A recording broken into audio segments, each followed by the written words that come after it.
Berkaitan dengan statement bahwa kekuasaan hari ini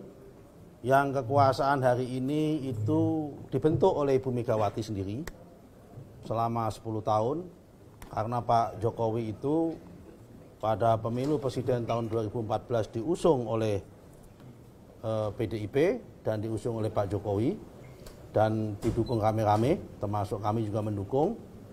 Dan pada tahun 2019 juga didukung oleh PDIP, kemudian dikatakan mirip seperti Orde Baru. Saya katakan yang Orde Baru itu siapa, dan ciri-ciri Orde Baru dan tanda-tanda Orde Baru itu apa. Tanda-tanda Orde Baru itu adalah manakala terjadi sentralisasi kekuasaan di tangan satu partai. Dulu zaman Orde Baru kekuasaan itu hanya satu partai. Sekarang apakah ciri-ciri itu ada dalam diri Pak Jokowi? Tidak ada. Kekuasaan ini terdesentralisasi ke berbagai partai. Menko perekonomiannya dari Golkar. Kemudian menteri aparatur negara itu dari PDIP.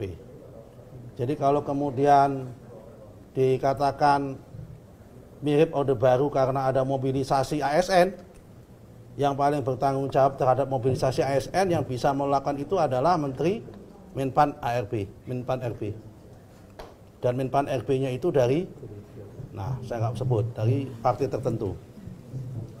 Kemudian mobilisasi yang kedua adalah mobilisasi tenaga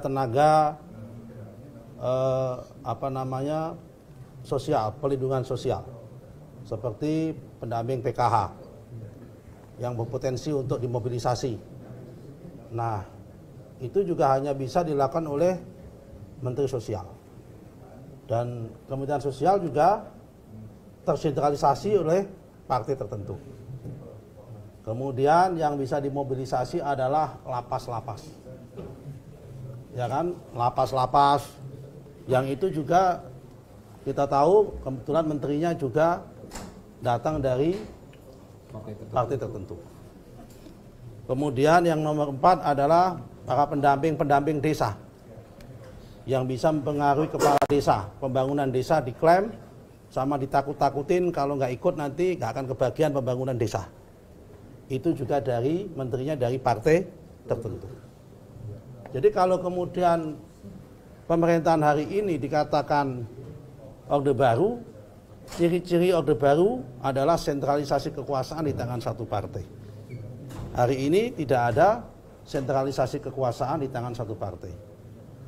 Salah satu ciri-ciri lagi Orde Baru adalah intelijen negara itu dipakai untuk kepentingan menakut-nakutin orang, kemudian membuat fakta integritas supaya memenangkan calon tertentu. Dan saya tahu dan kita semua paham, dan itu dilakukan oleh pasangan tertentu, bukan oleh Pak Jokowi. Dan kita juga sama-sama tahu bahwa aparatur ini juga punya kedekatan dengan pihak-pihak siapa. Jadi saya kira kami menghormati Bu Mega, tapi statement yang disampaikan Bu Mega itu adalah statement statement kegelisahan sebagai orang tua, kegelisahan sebagai partai pengusung yang kebetulan sebetulnya berharap supaya Pak Jokowi itu dijadikan alat partai politik dan petugas partai politik tertentu. Tetapi Pak Jokowi lebih memilih menjadi petugas negara dan petugas rakyat daripada menjadi petugas partai politik. Sehingga dengan adanya statement ini menjadi tidak relevan kalau pada hari ini kekuasaan ini dianggap menakut-nakutin, mengancam. Yang mengancam ini siapa? Yang diancam siapa?